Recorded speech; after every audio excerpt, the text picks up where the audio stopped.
Most people are afraid of being alone. They reach for distractions, noise, and constant stimulation because silence forces them to face their own thoughts. But some minds do the exact opposite. They come alive in solitude. Psychologists have repeatedly found that people who genuinely enjoy certain activities alone often possess higher levels of self-awareness, independent thinking, and cognitive complexity than the average person. Watch until the end, because these 6 solitary habits may reveal that what others mistake for isolation is actually evidence that your brain is operating in a completely different and surprisingly powerful way. Most people assume that someone who does things alone is either antisocial, sad, or just struggling to find friends. But what if the opposite is true? What if some of the most mentally sharp, emotionally aware people you'll ever meet are the ones who prefer their own company for certain things? Not because they're broken, but because something in them genuinely works differently. Here's what nobody tells you. Solitude isn't a personality flaw. For certain types of minds, it's actually a signal, a very specific one.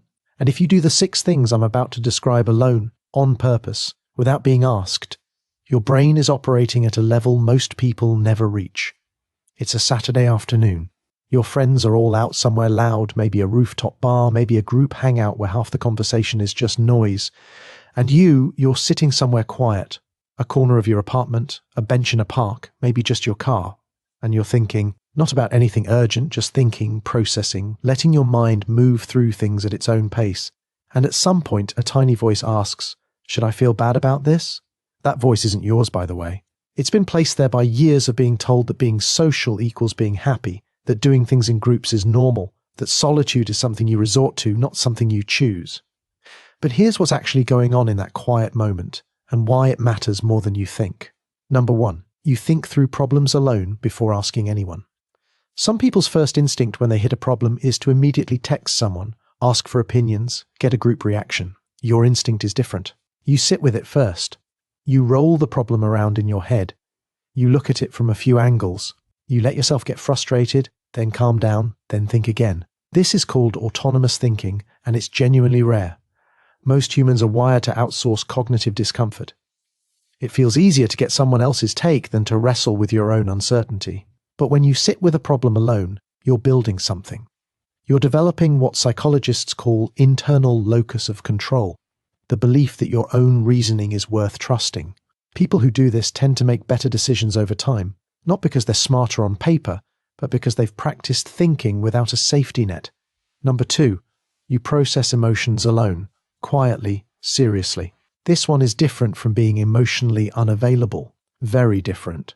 There are people who go quiet when something hard happens because they're shutting down, and then there are people who go quiet because they're actually doing the work, sitting alone, asking themselves honest questions, feeling the thing fully instead of performing it for an audience. You know the difference in yourself. The second type, the ones processing alone on purpose, tend to have higher emotional granularity. That's a psychological term for being able to identify exactly what you're feeling, not just bad or upset, but the specific texture of it. That specificity is linked to better emotional regulation, better relationships, and honestly, better mental health overall. Most people never develop it because they never sit still enough to feel anything clearly. Number 3, you have solo rituals nobody knows about. A walk you take the same way every week. A playlist you only listen to when you're by yourself. A habit of sitting in silence for a few minutes before you start your day. Nobody assigned you these rituals. Nobody's watching. You just started doing them, and they stuck. Here's the psychology behind this. Ritual making in solitude is a sign of self-authorship. You're actively constructing your own inner world rather than waiting for the external world to hand you one. It shows a kind of psychological independence that most people genuinely don't have. They need noise to feel okay. You've learned to generate your own signal. Now, here's where it gets interesting. A lot of people who do these things alone actually feel guilty about it. They've been told directly or indirectly that preferring solitude means something is wrong with them, that they're cold, closed off, too much in their own head, and so some of them stop. They force themselves into situations that don't fit.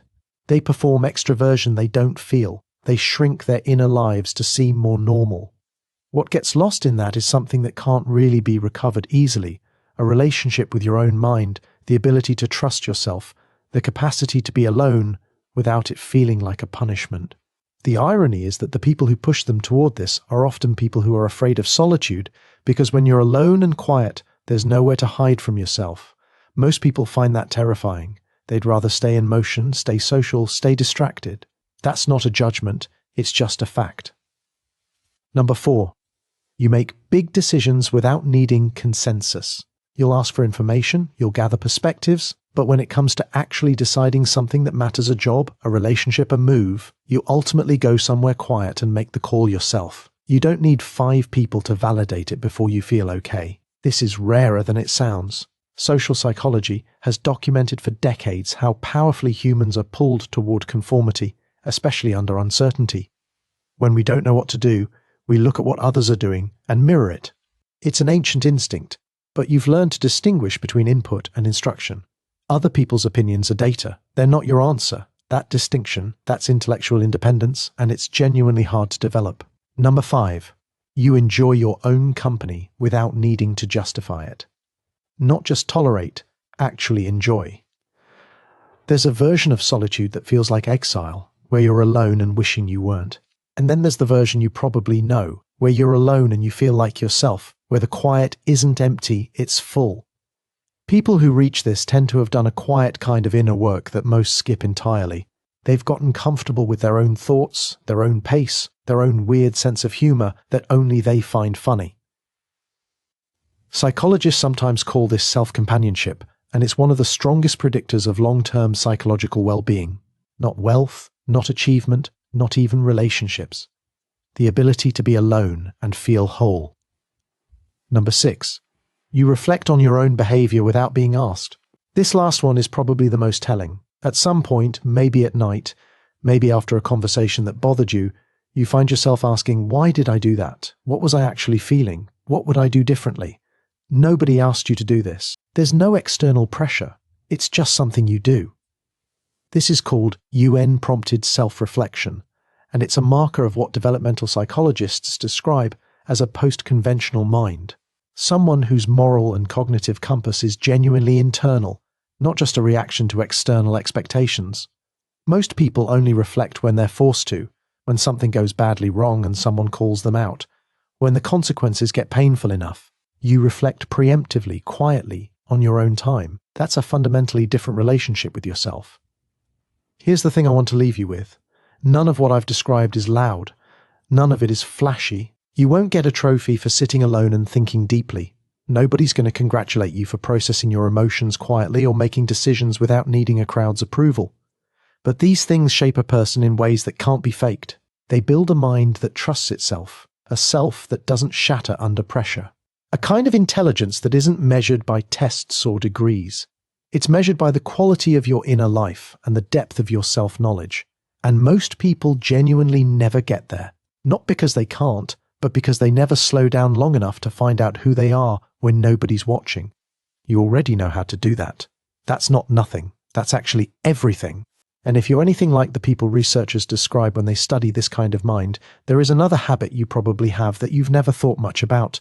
You replay conversations, not obsessively, not because you're insecure, because your brain naturally reviews information. A conversation ends, and while everyone else has already moved on, some part of your mind is still examining it.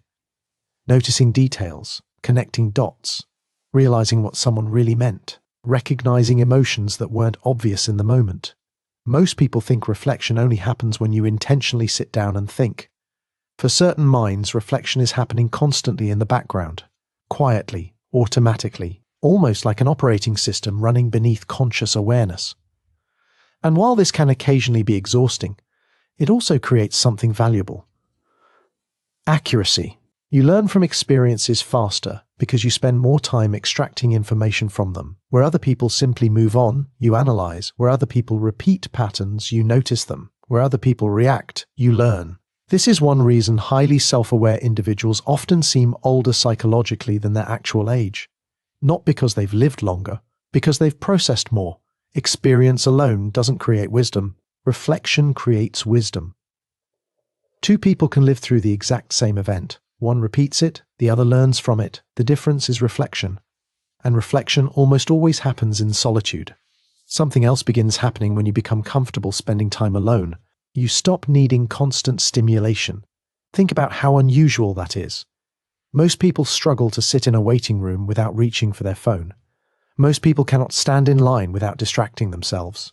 Most people fill every empty moment with something: music, videos, messages, noise, anything to avoid stillness. But you've noticed something strange. Some of your best thoughts arrive when nothing is happening, not when you're busy, not when you're entertained, when you're walking, driving, sitting quietly, looking out a window, doing absolutely nothing. Neuroscientists sometimes refer to this as activity within the brain's default mode network, the system that becomes active when external demands decrease. Far from shutting down, the brain often becomes more creative, more insightful, and more integrative during these periods. In other words, some of your most important mental work happens when it looks like you're doing nothing at all. And because society rewards visible productivity, people often underestimate the value of this. They assume thinking isn't work, processing isn't work, reflection isn't work. But every major breakthrough begins there. Every innovation, every meaningful realization, every moment of genuine self-understanding. First comes stillness, then comes insight. There is another reason solitude matters. It reveals what actually belongs to you.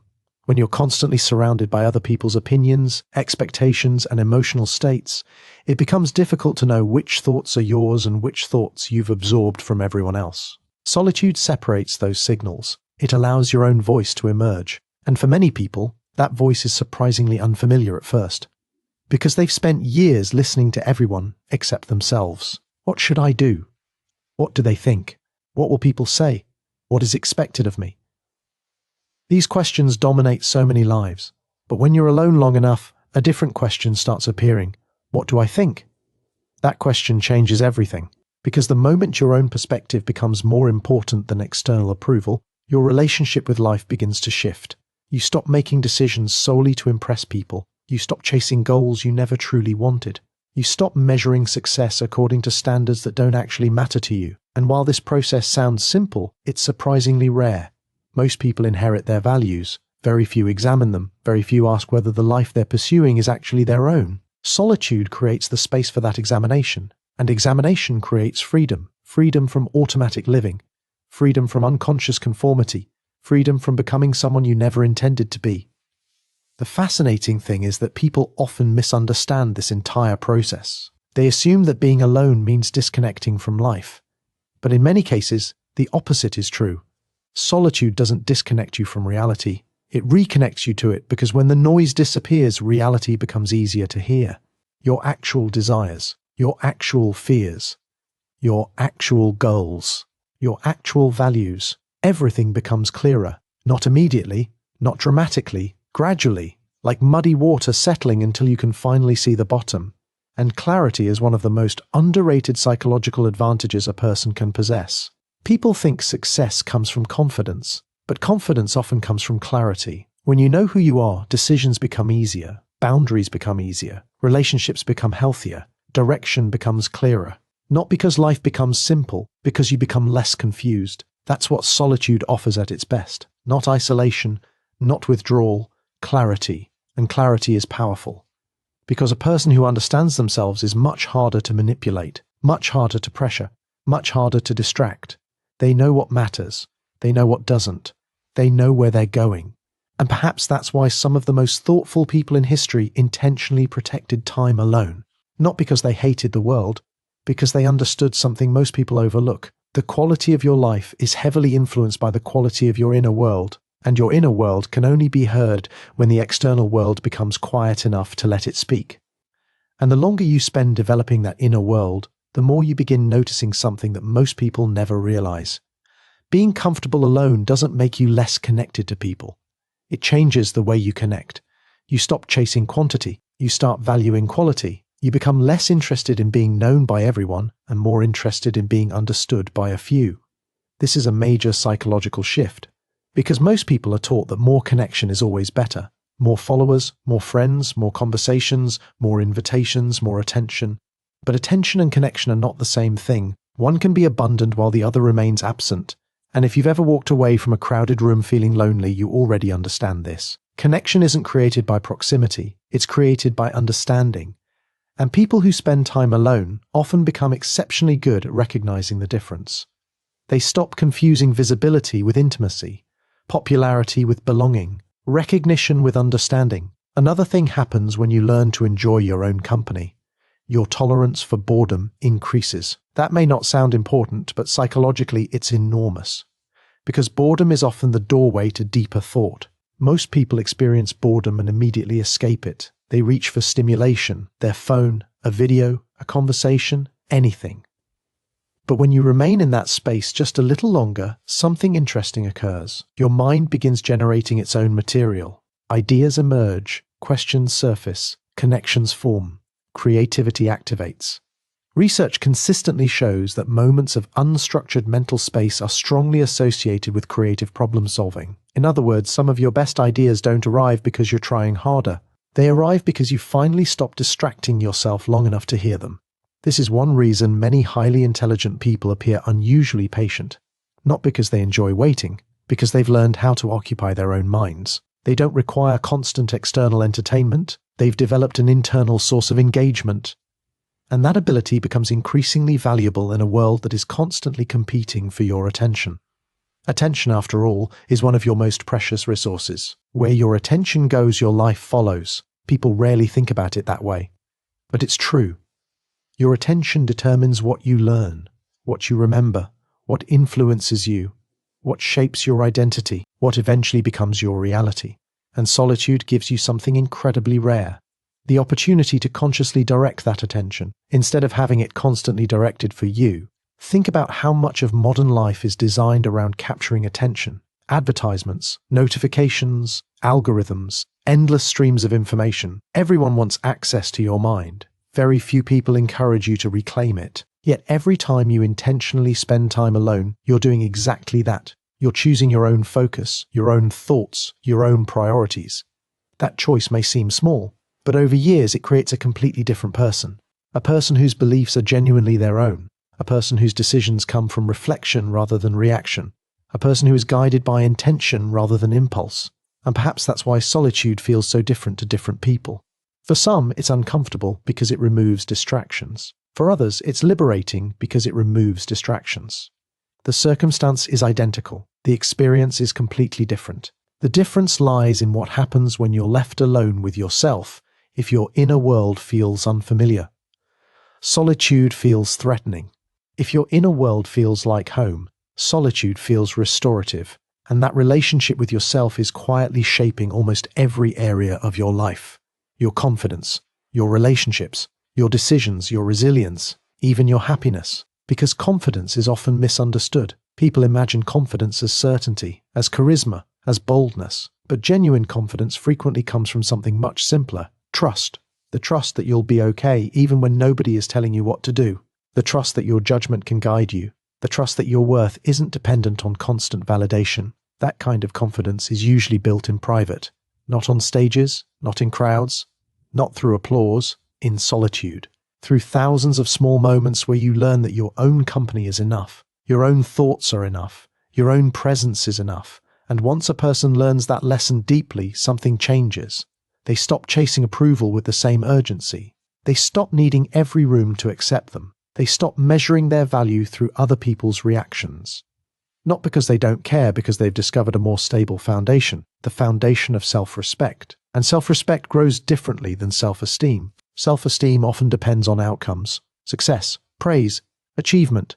Self-respect grows from keeping promises to yourself, listening to yourself, being honest with yourself, spending enough time alone to actually know yourself. Which brings us to a truth that many people spend decades avoiding. You cannot build a meaningful relationship with yourself if you never spend time with yourself. It sounds obvious, yet most people never do it. They know everyone else's opinions, everyone else's preferences, everyone else's expectations. But ask them who they are beneath all of that, and the answer becomes surprisingly unclear. Solitude changes that, because eventually, after enough quiet moments, enough reflection, enough honest observation, you stop meeting the version of yourself created by the world, and you start meeting the person underneath it, the person who exists when nobody is watching, the person who exists when there is nothing to prove, the person who exists when performance finally ends. And for many people, that is one of the most important discoveries they will ever make. Because once you know who you are in solitude, you carry that knowledge with you everywhere, into relationships, into challenges, into opportunities, into uncertainty. And suddenly, being alone no longer feels like the absence of something. It feels like access to something, access to the one voice that has been with you your entire life, your own. And perhaps the most surprising part of all this is that the people who are most comfortable being alone are often the people who understand human connection the best. That sounds backwards at first. Shouldn't the people who spend the most time around others be the experts on relationships? Not necessarily, because proximity does not automatically create understanding. You can spend years around people without ever truly paying attention to them. You can fill your calendar with social events and still never learn how human beings actually work. But solitude creates observers, and observers notice things. They notice patterns, contradictions, motivations. They start seeing the difference between what people say they want and what they actually pursue, between what people claim to value and what their behavior reveals. And over time, these observations accumulate into a kind of quiet wisdom. You begin understanding that most conflicts aren't really about what people argue about. Most fears aren't really about what people fear. Most insecurities aren't really about what people think they're insecure about. There's usually something deeper underneath, something unspoken, something hidden. And because you've spent so much time examining your own inner world, you become unusually skilled at recognizing the hidden worlds of others. This creates a strange experience. People often feel understood by you very quickly, sometimes faster than they expected. They tell you things they don't usually tell people. They trust you with information they rarely share. Not because you're performing some technique, because genuine attention is rare. And when people encounter someone who is truly paying attention, they feel it. Most conversations are not really conversations. They're two people waiting for their turn to speak. But when you've learned how to sit alone with your own thoughts, you've also learned how to sit with someone else's. Without rushing, without interrupting, without trying to immediately fix everything. That skill is becoming increasingly uncommon and increasingly valuable. Because the modern world rewards reaction, it rewards speed, it rewards immediacy. Yet some of the most important things in life require the opposite. Understanding requires patience. Trust requires patience. Growth requires patience. Wisdom requires patience. And patience is easier to develop when you've spent time alone. Another thing solitude teaches you is how temporary emotions really are. When you're constantly distracted, emotions feel permanent. A bad mood arrives and it seems endless. Anxiety appears and it feels overwhelming. Sadness enters the room and it feels like it will never leave. But when you spend enough time observing your own mind, you begin noticing something. Everything moves, everything changes. Thoughts come and go, feelings come and go, even identities evolve. The version of yourself that existed 5 years ago is already gone. The version that exists 5 years from now hasn't arrived yet. And somewhere in between those versions is the person quietly watching it all unfold. That realization creates resilience, because resilience is not the belief that nothing difficult will happen. It's the understanding that difficult things do not last forever. You learn this directly through observation, through experience, through sitting with yourself long enough to watch entire emotional storms pass. This is why people who enjoy solitude are often less frightened by uncertainty. They've already survived uncertainty internally. They've already sat through confusion, doubt, fear, frustration, and discovered that they remained intact on the other side. Not unchanged, but intact. There is a confidence that comes from that, not loud confidence, not performative confidence, quiet confidence, the kind that doesn't need to announce itself, the kind that remains steady when circumstances become unpredictable, the kind that trusts itself. And trust is really what this entire conversation has been about. Trusting your own thoughts enough to think independently, trusting your own emotions enough to process them honestly, trusting your own judgment enough to make important decisions, trusting your own company enough to enjoy being alone, trusting your own awareness enough to reflect on your life without being forced to. Every one of these habits points toward the same underlying capacity, self-trust, a quality that is becoming increasingly rare in a world that constantly encourages people to look outside themselves for answers. What should I think? What should I believe? What should I want? What should I become? The loudest voices always seem ready to answer. But solitude teaches a different lesson.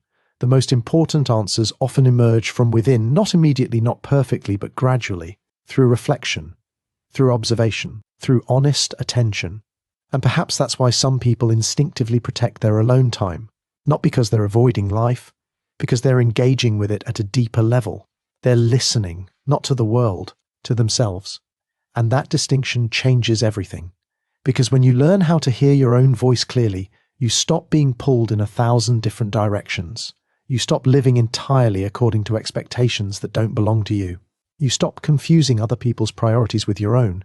And slowly, almost without noticing, your life begins taking on a shape that feels more authentic, more intentional, more aligned. Not because someone told you what path to follow, because you became quiet enough to discover it for yourself. And that may be one of the rarest forms of intelligence there is. Not the ability to solve equations, not the ability to memorize information, not even the ability to impress other people, but the ability to understand yourself deeply enough that your life starts reflecting who you truly are instead of who everyone else expects you to be. And for many people, that journey begins in exactly the same place, alone in silence with nothing but their own thoughts. The very place most people spend their entire lives trying to avoid. And yet, despite all of this, there is a misconception that follows people like you throughout their lives. The assumption that because you enjoy being alone, you must somehow need people less. That isn't true. You need people, you need connection, you need understanding, you need love, just like everyone else. The difference is that your relationship with connection is more intentional. You are not interested in connection for its own sake. You are interested in meaningful connection. And those are very different things. Many people fear being alone so much that they will accept almost any form of company, any conversation, any relationship, any distraction, anything that keeps them from feeling isolated. But when you've learned to enjoy your own company, desperation loses its grip on you. You become selective, not because you think you're above anyone, because your solitude already provides something valuable, peace. And if someone is going to enter that peace, they need to add to it, not take away from it. This changes the standards by which you evaluate relationships. You stop asking, do they like me? And start asking, do I feel like myself around them? You stop asking, can they make me happy? And start asking, can we grow together? You stop asking, will they stay? And start asking, do they belong in the life I'm building? Those are very different questions, and they tend to produce very different outcomes. Because people who are comfortable alone are often less vulnerable to manipulation, less vulnerable to pressure, less vulnerable to settling. Not immune, just less vulnerable. Why? Because they have already discovered something many people spend their lives searching for. Their emotional survival does not depend entirely on another person's presence. That realization creates freedom, and freedom changes relationships. You stop choosing people out of fear. You start choosing people out of alignment, out of respect, out of shared values, out of genuine connection. Another thing solitude teaches you is the difference between loneliness and emptiness. Many people confuse the two. They think loneliness comes from being alone, but loneliness often comes from being disconnected. You can be surrounded by people and feel profoundly lonely, and you can sit by yourself in complete silence and feel deeply connected. Connected to your thoughts, your values, your purpose, your direction, yourself. This is why some of the happiest moments in life happen when nobody else is present.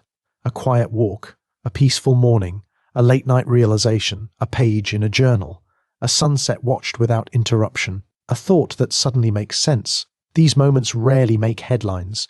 Nobody applauds them. Nobody posts trophies for them. Yet they often become the moments people remember most, because meaning doesn't always arrive dramatically. Sometimes it arrives quietly, and people who spend time alone become very good at noticing quiet things. The world trains us to pay attention to what is loud. Breaking news, big achievements, public recognition, external milestones. But some of the most important developments in a human life happen invisibly.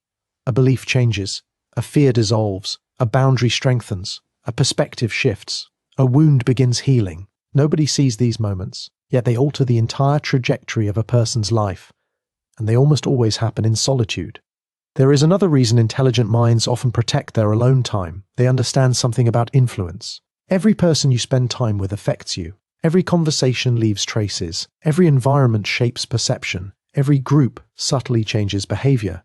This isn't weakness, it's psychology. Humans are social creatures. We absorb more than we realize. That's why solitude acts like a reset button, a chance to separate your own voice from everyone else's.